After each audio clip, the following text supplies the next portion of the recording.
हम लंबे समय से मानते आ रहे हैं कि हम अपने पड़ोस को जानते हैं। 4 पथरीले प्रहरी, 4 गैस दानव और बर्फीले मलबे की बिखरी हुई परत।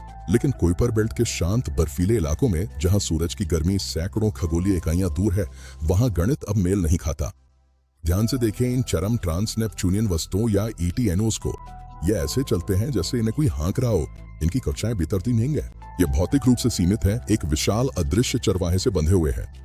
ये अंधेरे में छुपा भूत है, एक गुरुत्वाकर्षण विसंगति जो पृथ्वी के द्रव्यमान से 5 से 10 गुना अधिक है, जो 400 से 800 AU के बीच की खाई में गश्त लगाती है। हमने इसे प्लैनेट 9 ना। हमें उम्मीद थी कि हमें एक सुपर अर्थ मिलेगी, चट्टान और बर्फ से बना एक ठंडा ग्रह।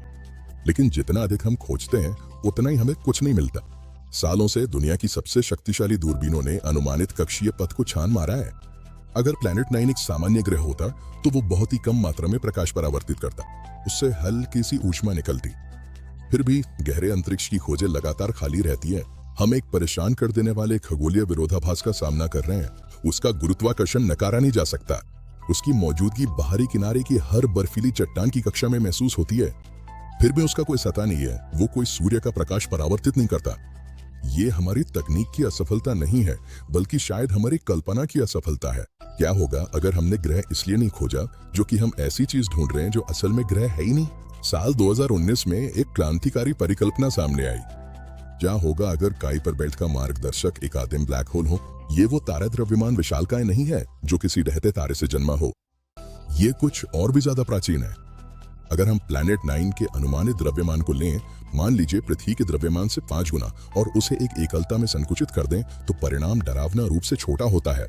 श्वार्ज़शाइल्ड त्रिज्या सूत्र का उपयोग करते हुए हम घटना क्षितिज को परिभाषित करते हैं, यानी वो बिंदु जहां से वापसी संभव नहीं, और ये केवल 4.5 सेंटीमीटर है। हमारे ग्रह के द्रव्यमान से 5 गुना भारी पिंड के लिए त्रिज्या केवल 4.5 सेंटीमीटर है, यानी आकार में एक चकोतरे से भी छोटा। एक गुरुत्वाकर्षण राक्षस जो पूरे ग्रहों की कक्षाओं को मोड़ सकता है, फिर भी आकार में एक चकोतरे से बड़ा नहीं है। ये अंतिम छुपाव है। दूरस्थ आकाशगंगाओं में देखे जाने वाले ब्लैक होल्स के विपरीत एक आद्य ब्लैक होल किसी मरते हुए तारे से पैदा नहीं हुआ था। ये ब्रह्मांड की अत्यंत प्रारंभिक अवस्था में बिग बैंग के कुछ ही अंशों के बाद अराजक उच्च सघनता वाले उतार चढ़ावों में बना होगा। ये प्राचीन अवशेष 13.8 अरब वर्षों तक ब्रह्मांड में भटकते रहे होंगे।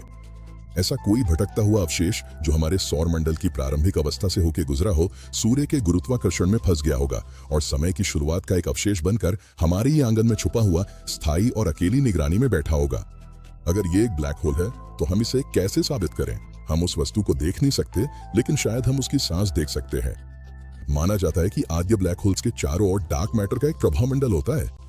जैसे ये डार्क मैटर सिंगुलैरिटी में खिंचता है, कण आपस में टकरा सकते हैं और नष्ट हो सकते हैं, जिससे एक हल्का लेकिन विशिष्ट विनाश संकेत निकलता है। इसके अलावा अगर कोई छोटा क्षुद्र ग्रह या भटका हुआ धूमकेतु इस छोटे विशालकाय द्वारा पकड़ लिया जाए, तो ज्वारीय बल उसे चीर फाड़ देंगे, जिससे एक क्षणिक उच्च ऊर्जा की चमक पैदा होगी। अंधेरे में एक चमक जो असंभव को भी साबित कर देगी। हम किसी ग्रह की तलाश नहीं कर रहे, हम एक चिंगारी की तलाश कर रहे हैं। ये एक विनम्र कर देने वाला एहसास है। हमने परमाणु पर विजय पाई है, चांद पर कदम रखा है और समय की शुरुआत में झांका है। फिर भी हमारी दृष्टि की सीमा के ठीक पार बिग बैंग का एक अंधकारमय अवशेष शायद हमारे भाग्य को दिशा दे रहा है। चाहे वो एक जमी हुई सुपर अर्थ हो या एक आदम सिंगुलैरिटी, संदेश एक ही है। ब्रह्मांड पर यह कोई बाध्यता नहीं है कि वो दिखाई दे। हम दिग्गजों की उपस्थिति में रहते हैं, कुछ पत्थर से बने हैं और कुछ शून्यता से।